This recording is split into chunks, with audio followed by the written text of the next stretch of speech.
to choose between myself being raped or his daughter being raped. My husband broke down in uncontrollable tears. One of them hit him saying, "Yoruba bastard, you dey cry, idiot." They now gave him an option that he should be raped by one homosexual among them. My husband, a devout Muslim. My husband is a devout Muslim. He told them that homosexual and rape of any kind was against Islam. They hit him with the butt of AK-47. What do you know about Islam? You can imagine, you are being asked to choose between being raped by a homosexual, your daughter just 9 years old, or your wife being raped. They gave the fourth option.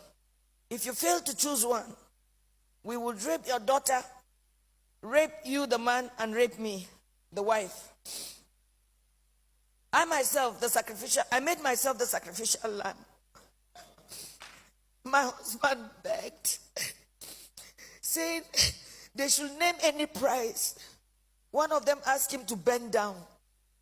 3 beastly criminals sat on his back, jumping until he was too weak to stand.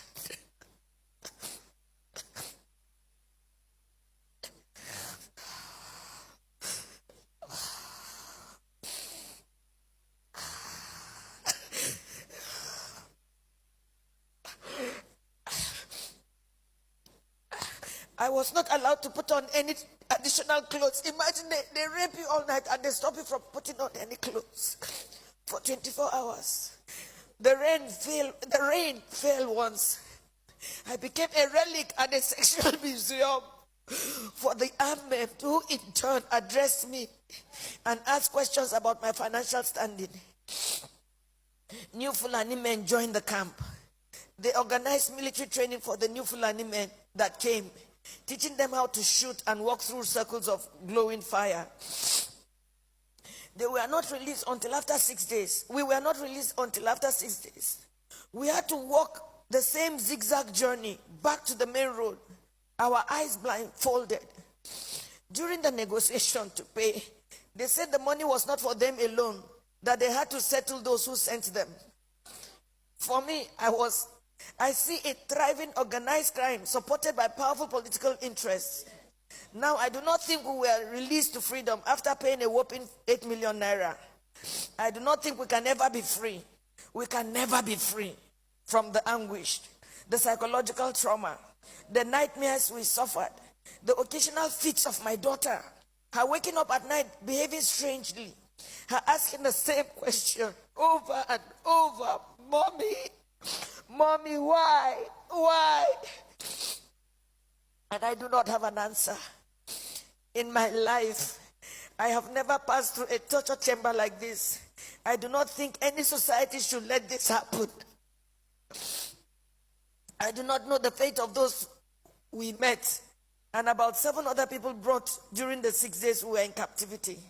What I saw was a nation that has collapsed, but pretends she lives. A people on life support.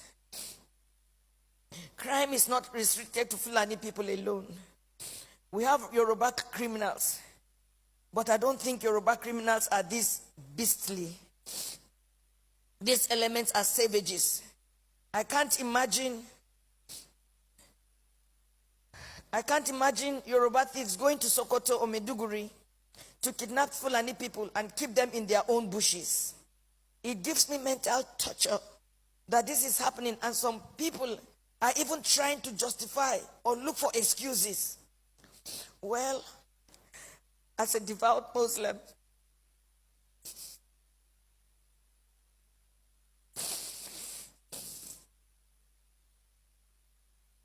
myself and my family have taken solace in Allah.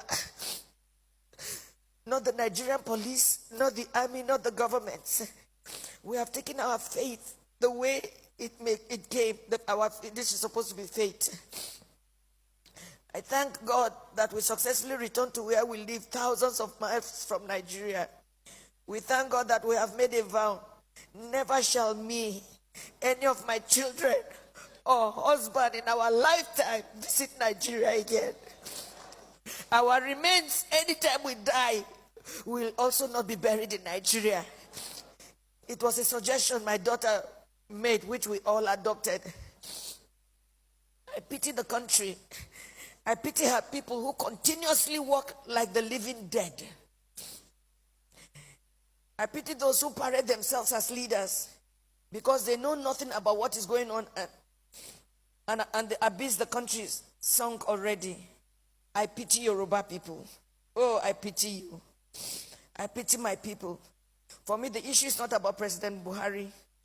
Democracy can produce anything, even the worst in the society. What I worry about is the conspiracy of silence by the people themselves, the ignorance, the treachery, and the illusion that one day things will get better through another election. Since I was born in Nigeria, each year had led from bad to worse and on and on. I do not have a solution to what is going on, but I think very soon hell will let loose upon the earth as long as there is no law and order and anarchy and the rule of brutes in the order of the day. Once again, there can never be anything more comforting than my husband, who saw what I went through, but was able to encourage me, and even encourage me to write this little piece after months of agony and sociological imbalance. Good night, Nigerians. I told you that there was a little difference between this particular case and the person in our church that this happened to. After a lot of them sexually did whatever they did, she started bleeding. They took sand and shoved and pumped into her to stop the bleeding. So this, I'm not reading what I haven't heard. I'm just glad that these people articulated their own. Mr. President, sir, this is the country that millions joyfully gave over to you.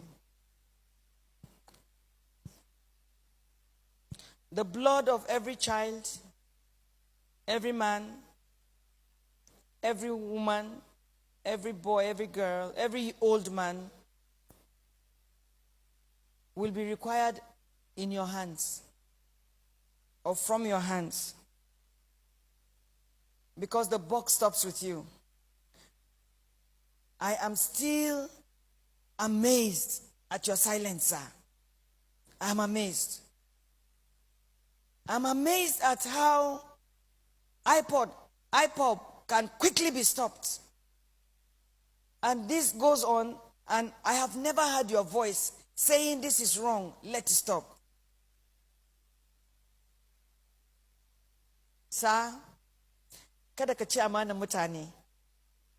Allah ba azalumin kowa bane. Abinda kowa ya shuka shi ma zai girba.